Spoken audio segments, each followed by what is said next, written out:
Pulmonologist doctor شاذلی منظور. السلام علیکم سر, کیسے ہیں آپ؟ کیا حال ہے؟ بالکل ٹھیک, زبردست سر, بس تھوڑا سا گلا خراب ہے جیسے سب کا ہو سب کے گلا خراب تو ہے. اس کی علامات بیسیکلی ہے کیا کہ ٹھنڈ لگ گئی ہے؟ دیکھیں, ٹھنڈ لگنا مطلب یہ کوئی اس کا صحیح نہیں ہے, لفظ نہیں ہے. اصل میں یہ جو موسم ہے یہ فلو کا ہے, اور اس میں وائرسز آتے ہیں فلو کے, اور وہ دنیا میں اسپریڈ ہو جاتے ہیں. تو اس سے جو علامات آپ بتا رہی ہیں وہ نزلہ زکام ہے, کھانسی ہے, جس کو ہم مطلب آپ کی زبان میں یا ویسے جو لوگ یوز کرتے ہیں وہ فلو ہوتا ہے, ہم ڈاکٹرز کو انفلوئنزا کہتے ہیں. تو یہ اس موسم میں آتا ہے. ٹھنڈ میں یہ خاص وائرسز اکتوبر سے دسمبر جنوری تک آتے ہیں, اور پھر یہ اسی طرح کے علامات کاز کرتے ہیں. اور سر یہ گلے کی جو خرابی ہے, کیا یہ بھی موسم کی وجہ سے ہے؟ جی, یہ بھی موسم کی وجہ سے ہے, اور اس کو ہم تو یہ کہتے ہیں کہ خشک ہے, بارش نہیں ہوئی, لیکن یہ وائرسز گردش کرنا شروع کر دیتے ہیں اکتوبر سے دسمبر یا جنوری میں. تو یہ اس کا سیزن ہوتا ہے, اور دنیا میں یہ وائرس جو ہے اسی طرح لوگوں کو اٹیک کرتا ہے. اور وہ ہم تو اسے کہتے ہیں نا کہ نزلہ زکام ہو گیا, لیکن یہ عام نزلہ زکام سے ہٹ کے ہوتا ہے. اس کو ہم فلو یا آپ انفلوئنزا کہہ سکتے ہیں. اچھا سر, اگر فلو ہوتا ہے, لیٹ سپوز اب کسی کو کھانسی ہو رہی ہے, کسی کو صرف گلے میں درد ہو رہا ہے, اور کسی کو صرف سانس لینے میں دشواری ہو رہی ہے, کیا 3 طرح کے وائرس ہو سکتے ہیں ڈیفرنٹ, یا ایک ہی وائرس جو ہے وہ مختلف بندوں کو مختلف طرح سے اٹیک کرتا ہے؟ وائرس تو ایک ہی ہوتا ہے, لیکن دیکھیں ہر بیماری کی ساری علامات تو نہیں ہو سکتی نا. جس طرح یہ فلو کا جو وائرس ہے یہ گلا بھی خراب کرے گا, کھچ بھی, جسے آپ تھروٹ اریٹیشن کہتے ہیں, نزلہ زکام بھی کرے گا, آنکھوں سے پانی آئے گا, کچھ لوگوں میں یہ بڑھ کے جو ہے بخار بھی کرے گا, جسم میں درد بھی ہوگا, اور کچھ لوگوں میں یہ پھر بہت زیادہ جس طرح وہ کمپلیکیٹ کرے تو ایسما کا اٹیک بھی ہو سکتا ہے, یا زیادہ بیمار ہو سکتے ہیں, نمونیا ہو سکتا ہے, اسپتال جا سکتے ہیں. تو یہ مختلف علامات ہر مریض میں ڈفرینٹ ہوگی. ہر مریض کا کچھ ہوتے ہیں سیلف لیمیٹنگ علامات ہوتے ہیں, کسی کے گلے میں خراش ہوتی ہے, تھوڑا بہت کھانسی کرتے ہیں, ٹھیک ہو جاتے ہیں, کسی کو ہلکا پھلکا نزلہ ہو جاتا ہے, چھینکیں آنے لگ جاتی ہیں, وہ بھی سیلف لیمیٹنگ ہوتا ہے, وہ خود سے چلے جاتے ہیں. تو ساری علامات ایک بیماری میں نہیں ہو سکتے. ٹھیک. اور کچھ لوگوں کے بارے میں سر کہا جاتا ہے کہ اس کا زکام پکا ہو گیا ہے, اس نے میڈیسن کھائی تھی, سر میں بیٹھ گیا ہے, اب یہ نہیں ٹھیک ہوگا, یہ کیا ہوتا ہے؟ جی, وہ اس لیے ہوتا ہے کہ ان کو انفیکشن تھوڑی زیادہ ہو جاتی ہے, ان کے سائنسز جو ہوتے ہیں وہ بلاک ہو جاتے ہیں, اس میں جو اسے آپ کہتے ہیں کہ بلغم پھنس جاتی ہے, تو وہ بیسیکلی ان کو تھوڑا سا کرونک علامات ہو جاتے ہیں. کرونک علامات یوزلی 5 سے 7 دن بعد جو ہے وہ ہم کہتے ہیں وہ کرونک ہو گئے. تو اس کے لیے آپ کو ڈاکٹر کو دکھانا ہوتا ہے, اور اگر وہ کوئی اینٹی بائیوٹک کوئی دوائی دے تاکہ ان کو مزید اس کی کمپلیکیشن نہ ہو اور مزید یہ کرونک نہ ہو جائے. بالکل, میں یہی پوچھنے لگی تھی, went to see a doctor جب آپ کو لگے کہ آپ کو سائنس بلاک ہو رہا ہے اور آپ کو ابھی سانس لینے میں بھی دشواری ہو رہی ہے, حد سے زیادہ کھانسی ہے, یا سٹارٹ میں ہی آپ کو ڈاکٹر کے پاس چلے جانا چاہیے تاکہ وہ دیکھیں یوزلی آپ ماشاءاللہ ینگ ہے, یوزلی ینگ ایج میں یہ سیلف لیمیٹنگ ڈیزیز ہوتی ہے, 3 سے 5 دن میں یہ چلی جاتی ہے. جس طرح ہم کووڈ کے زمانے میں بات کرتے تھے کہ نزلہ زکام ہوا, چھینکیں آئیں, تھوڑا سا بخار ہو گیا, یا اگر تیز بھی بخار ہے وہ بھی سیلف لیمیٹنگ ہوتا ہے, 1-2 دن میں ٹھیک ہو جاتا ہے. کھانسی ہوئی, تھروٹ اریٹیشن ہوگی, یہ خود سے چلا جاتا ہے. اگر یہ نہیں جاتا 4-5 دن میں اور مریض زیادہ شکایت کرنا شروع کر دیتا ہے, اس کی کھانسی نہیں جا رہی ہے, ایکسیسو کھانسی ہو رہی ہے, کنٹینیوس ہو رہی ہے, ان کو باؤٹس میں آ رہی ہے, اٹیکس میں آ رہی ہے, یا سانس ان کا پھولنے لگ گیا ہے, یا بخار نہیں جا رہا, تو ڈیفینیٹلی وہ پھر ڈاکٹر سے رجوع کریں. اچھا سر, بڑا اچھا آپ نے ذکر کیا کووڈ کا. کووڈ ابھی ختم نہیں ہوا, موجود ہے, اور ابھی میں ایک خبر دیکھ رہی تھی کہ کوئی 2 پروازیں ایسی ایک جگہ پہ پہنچی کہ آدھے سے زیادہ فلائٹ کووڈ پازیٹیو تھی. تو ابھی یہ جو علامات یہ بھی کووڈ سے ملتی جلتی ہیں, ڈیفرینشیٹ کیسے کریں کہ کووڈ ہو سکتا ہے یا عام نزلہ زکام ہے؟ دیکھیں بہت اچھا آپ نے سوال کیا. اخباروں میں بھی ہم پڑھ رہے ہیں کہ ابھی کووڈ نہیں آیا, کووڈ, میں سمجھتا ہوں کہ ہم تو ڈاکٹرز ہیں, ہم دیکھ رہے ہوتے ہیں ڈیلی, اس میں ڈفرینشیٹ کرنا بڑا مشکل ہے. یوزلی کووڈ بھی اور انفلوئنزا بھی, فلو جو آپ کہہ رہی ہیں, یہ وائرل انفیکشن ہے, اور عموماً نوجوانوں میں یہ سیلف لیمیٹنگ ہوتے ہیں. جو بچے ہوتے ہیں, جو بوڑھے ہوتے ہیں, یا جن کو کوئی میڈیکل پرابلم ہو, ان پہ یہ دونوں بیماریاں جو ہیں وہ ٹھیک ٹھاک اٹیک کر سکتی ہیں ان پہ, اور کووڈ کی طرح سمٹمز ان کو ہو سکتے ہیں, علامات ہو سکتے ہیں, جس میں نے ابھی کہا کہ استھما کا اٹیک ہو سکتا ہے, نمونیا ہو سکتا ہے. تو اس میں ڈفرینشیٹ کرنا مشکل ہے. جو نیا ویریئنٹ ابھی پھر رہا ہے وہ یوزلی ٹیسٹ میں اتنا ڈیٹیکٹ نہیں ہوتا جس طرح اومیکرون بھی چل رہا تھا.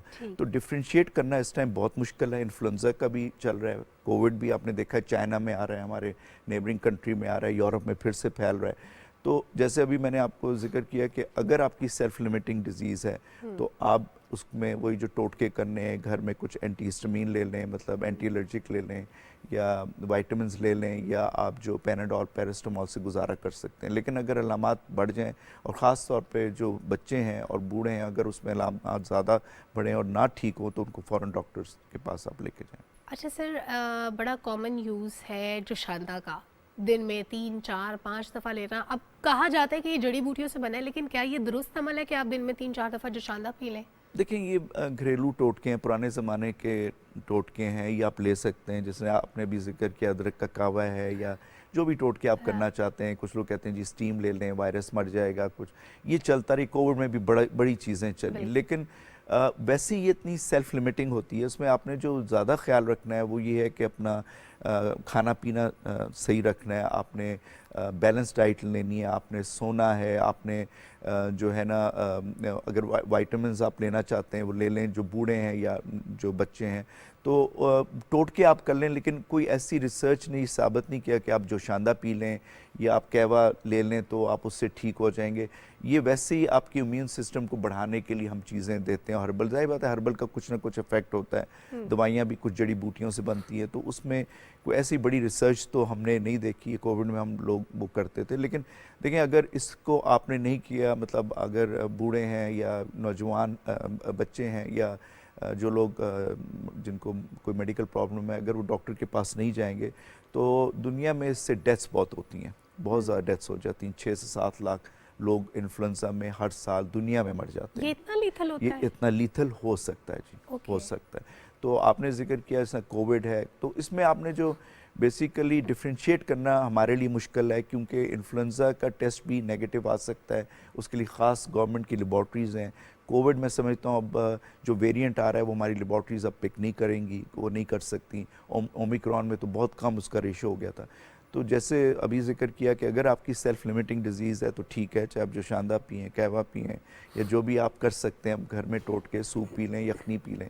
لیکن اگر علامات نہیں جا رہے اور کچھ چیزیں ہیں جس میں سانس خراب ہو رہا ہے, بخار تیز ہو رہا ہے, کھانسی نہیں جا رہی, تو آپ فوراً ڈاکٹر کے پاس جائیں. اور سر یہ جو موسم کی وجہ سے جو فلو ہوتا ہے, یہ کنٹیجس کتنا ہوتا ہے؟ ایک گھر میں اگر ایک ممبر کو ہے تو باقی ممبرز کو لگنے کے کتنے چانسز ہوتے ہیں اور کیسے؟ بہت امپورٹنٹ سوال آپ نے کیا. دیکھیں کووڈ اور انفلوئنزا اسی طرح ایک دونوں سیم کنٹیجیس ڈیزیز ہے. ان کا جو پھیلنا ہے وہ بہت تیز ہوتا ہے. تو اسی لیے کووڈ میں جو ہم احتیاط بتاتے تھے, اور وہی احتیاط آپ نے فلو یا انفلوئنزا کے لیے کرنی ہے. مطلب اگر ہو گیا کسی کو تو وہ کوارنٹین ہو جائے, ڈسٹنس اپنا دور کر لے, جاب یا اسکول یا جہاں بھی کام کرتے وہاں نہ جائیں کچھ دنوں کے لیے. کیونکہ اور خاص طور پہ گھر میں اگر آپ کے چھوٹے بچے ہیں اور یا بوڑھے ماں باپ ہیں یا وہ لوگ جن کو کوئی میڈیکل پرابلم ہے, ان کے قریب نہ جائیں, ان سے اپنے آپ کو علیحدہ کر لیں. تو 3 سے 5 دن یہ سیلف لمیٹنگ ڈیزیز ہے, اس میں یہ زیادہ تیزی سے پھیلا سکتی ہے. تو آپ اس کو پھیلانے سے روکیں جس طرح ہم کووڈ میں کرتے تھے. اور سر کیا بار بار کف سیرپس لینا درست عمل ہے کھانسی روکنے کے لیے؟ دیکھیں جس طرح میں آپ کو اس کا ایک ایگزامپل دے سکتا ہوں کہ کسی کو بلڈ پریشر ہے, اس کی وجہ سے اس کو سر میں درد ہے, تو آپ اس کا پیناڈول لے لیں گے, سر میں درد تو چلا جائے گا لیکن اس کا بلڈ پریشر کنٹرول نہیں ہوگا. تو اسی طرح کھانسی کا سیرپ اس کی کھانسی تو تھوڑا سا بٹھا دے گی, لیکن جو اندر اس کے چیز ہو رہی ہے اس کو وہ ٹھیک نہیں کرے گی. تو وہ بھی جوشاندہ کی طرح ہی ہے کہ تھوڑا سا لوگ گھبرا جاتے ہیں کھانسی سے, تو کھانسی کو چھپانے کی یا دبانے کی کوشش کرتے ہیں. تو جیسے میں نے کہا کہ اگر کھانسی نہیں جا رہی, آپ نے شربت لے لیا ہے, قہوہ لے لیا ہے, جوشاندہ لے لیا ہے, اور کھانسی بھی ایک علامت ہے اس کی, ہو سکتا ہے کہ کسی کو نمونیا نہ ہو رہا, ہو سکتا ہے اس کو اس ٹائم دمے کا اٹیک نہ ہو رہا, تو اگر کھانسی نہیں جا رہی تو آپ ڈاکٹر کے پاس جائیں. اور صرف جب یہ کھانسی ہو رہی ہوتی ہے بار بار, چیسٹ انفیکشن, عام طور پہ لوگ خود ہی اس کی میڈیسن لینا شروع کر دیتے ہیں کہ چیسٹ انفیکشن کی وجہ سے کھانسی ہوگی, اور دوسری چیز پھیپھڑے متاثر ہو رہے ہوتے ہیں, لوگوں کو اس کا علم نہیں ہوتا. جی بالکل, وہ اپنے کا خود سے ہی, جس طرح آپ بجائے ڈاکٹر کے خود, آج کل تو کووڈ کی وجہ سے لوگوں نے خود سے سیلف میڈیکیشن کر لی ہے, 1 2 3 4 5 دوائیاں رکھ کے اس کو لینا شروع کر دیا. لیکن اس میں یہ ہوتا ہے کہ جو پرابلم ہے وہ خراب ہو سکتا ہے اور مریض کو کوئی نہ کوئی نمونیا یا دمے کی یا کوئی اور کمپلیکیشن ہو سکتی ہے اور وہ اسپتال پہنچ سکتا ہے. اور اسپتال پہنچنے سے بچنے کے لیے ضروری ہے کہ آپ ٹائم سے ڈاکٹر کے پاس چلے جائیں تاکہ آپ بچ سکیں. مطلب ہر وقت آپ ڈاکٹر کے پاس جانے کی ضرورت نہیں ہے. جو ہیلدی لوگ ہیں ان میں 3 سے 5 دن یہ سیلف لمیٹنگ ڈیزیز ہے, آپ بے شک نہ جائیں, لیکن اس کے بعد اگر بخار نہ جائے, کھانسی زیادہ ہو, شدید ہو یا سانس کی تکلیف ہو تو پھر ڈاکٹر کے پاس ضرور جائیں. بہت شکریہ ڈاکٹر صاحب, آپ نے ٹائم دیا, بڑی یوزفل باتیں بتائیں کہ بھئی اگر موسم کی وجہ سے آپ کی طبیعت خراب ہے تو خیال ضرور رکھیں, اور جب 3 سے 5 دن سے ایکسیڈ کر جائے آپ کی کھانسی, نزلہ, بخار جو بھی ہے تو پھر ڈاکٹر کے پاس ضرور جائیں. چھوٹے سے بریک کی طرف بڑھنا ہے. نیوز بریک کے بعد واپس آئیں گے, کچھ اور مہمان ہمارے ساتھ موجود ہوں گے. Stay tuned.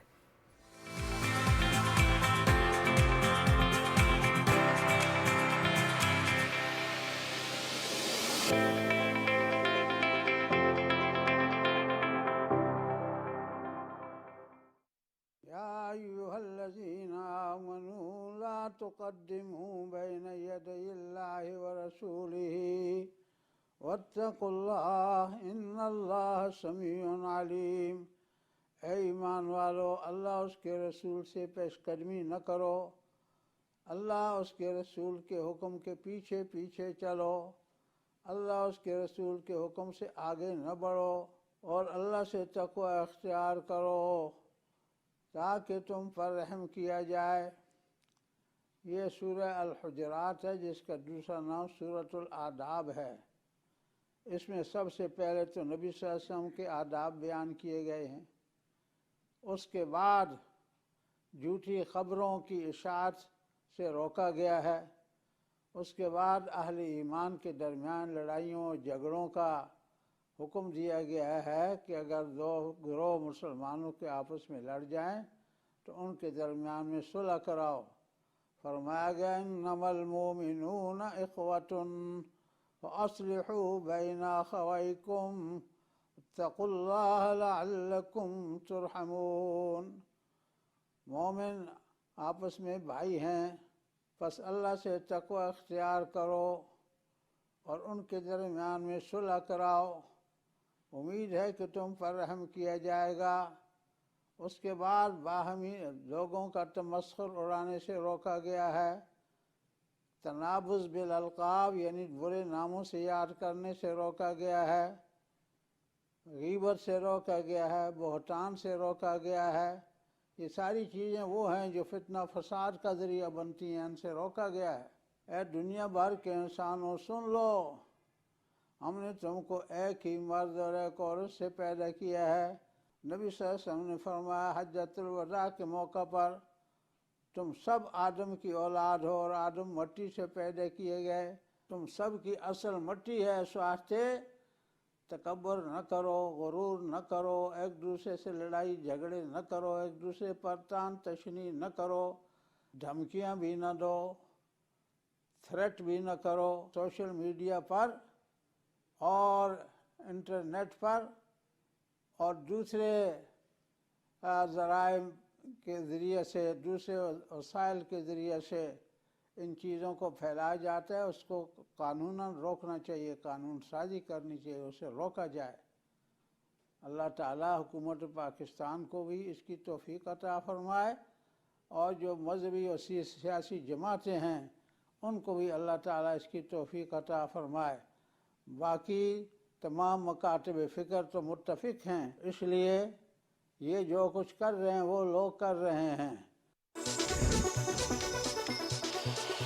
اشاعت سے آن لائن تک اسلامی دنیا کی اولین کاروباری خبریں, حقائق پر مبنی بے لاگ تجزیے اور تبصرے, صرف ایک کلک پر. ڈیلی بزنس ریکارڈر, کاروباری دنیا کی پہلی ترجیح.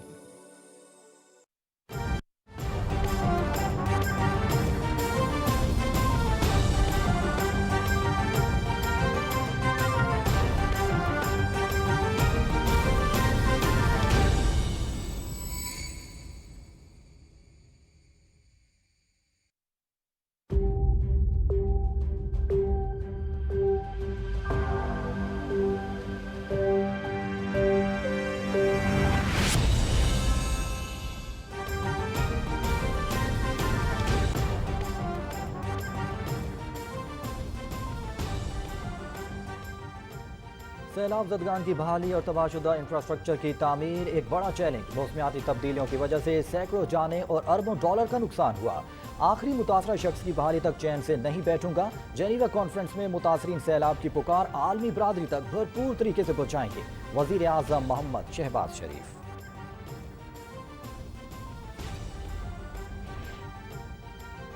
صدر ڈاکٹر عارف علوی کا ملک گیر بجلی، گیس اور پانی کے تحفظ کی حکمت عملی شروع کرنے پر زور. صوبوں اور تمام متعلقہ فریقوں سے مشاورت کے بعد جامع پالیسی اور پروگرام تیار کرنے کی ضرورت ہے.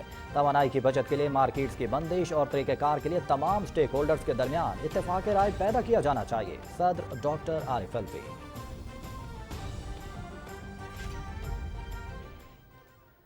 پاک فوج کا ضلع کرم کے علاقے اراوالی میں آپریشن. 2 دہشت گرد ہلاک. فائرنگ کے تبادلے میں صوبیدار شجاع محمد، نائک محمد رمضان اور سپاہی عبد الرحمان دھرتی پر قربان.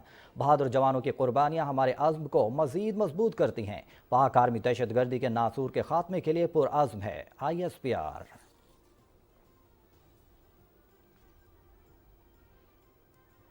وزیر اعظم اور صدر مملکت کا ضلع کرم میں دہشت گردوں کے خلاف بھرپور کارروائی پر پاک فوج کو خراج تحسین. شہداء کو خراج عقیدت، اہل خانہ سے ہمدردی اور تعزیت. دہشت گردی کے خلاف ذہنی عزم اور ثابت قدمی کے ساتھ آگے بڑھتے رہیں گے. پاکستان کی سلامتی کو چیلنج کرنے والوں کو کہیں چھپنے کی جگہ نہیں ملے گی. وزیر اعظم محمد شہباز شریف. وزیر خزانہ اسحاق ڈار کی صدارت میں اجلاس. گیس کے شعبے میں گردشی قرضے کے حل کے لیے قائم کمیٹی کی بریفنگ. وزیر خزانہ کا اقتصادی ترقی کے لیے گردشی قرضے میں توانائی کے شعبے میں مالی استحکام کی ضرورت پر زور. کمیٹی کو گردشی قرضے کے معاملے کو حل کرنے کے لیے رپورٹ جلد پیش کرنے کی ہدایت.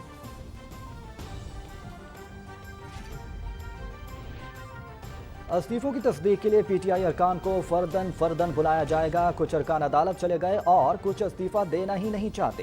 معاملہ آئین کے مطابق دیکھیں گے. سیاست میں دروازے بند نہیں کیے جاتے.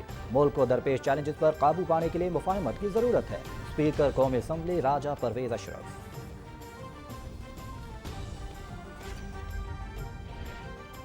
روس کا یوکرین کے دارالحکومت کیف پر بڑا میزائل حملہ. سمندر اور زمین سے 120 میزائل فائر کیے گئے. متعدد عمارتیں تباہ. یوکرینی فوج کی بھی روسی ٹھکانوں پر گولہ باری. پولینڈ کا زخمی یوکرینی فوجیوں اور شہریوں کے علاج کے لیے دیگر یورپی ملکوں سے مدد لینے کا فیصلہ.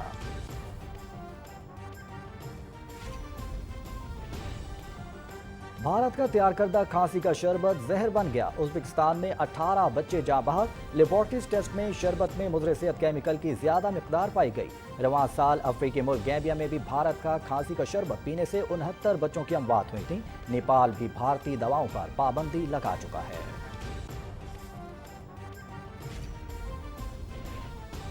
ملک کے بیشتر علاقوں میں بارش اور پہاڑوں پر برفباری. سردی کی شدت میں اضافہ. مری، گلیات، ناران، کاغان، شوگران، غزر، دیر اور بلوچستان کے بالائی علاقوں میں مزید برفباری کی پیشگوئی. پنجاب، خیبر پختونخوا، بالائی سندھ میں شدید دھند کا امکان.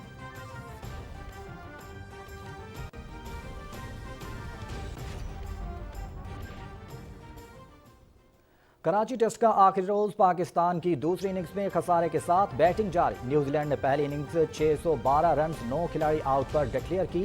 پاکستان نے پہلی اننگز میں 438 رنز بنائے تھے. سیریز PTV سپورٹس HD پر براہ راست.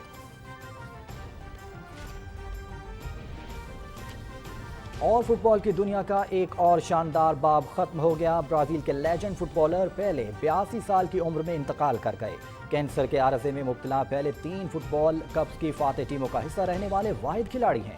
انہوں نے 1957 سے 1971 تک 92 بین الاقوامی مقابلوں میں برازیل کی نمائندگی کی اور 77 انٹرنیشنل گولز کیے.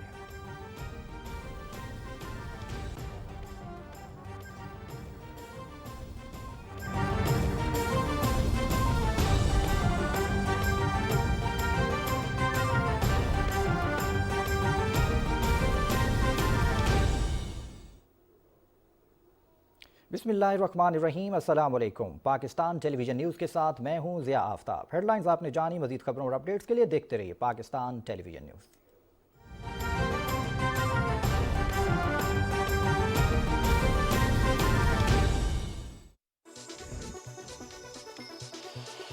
اشاعت سے آن لائن تک اسلامی دنیا کی اولین کاروباری خبریں. حقائق پر مبنی بے لاگ تجزیے اور تبصرے.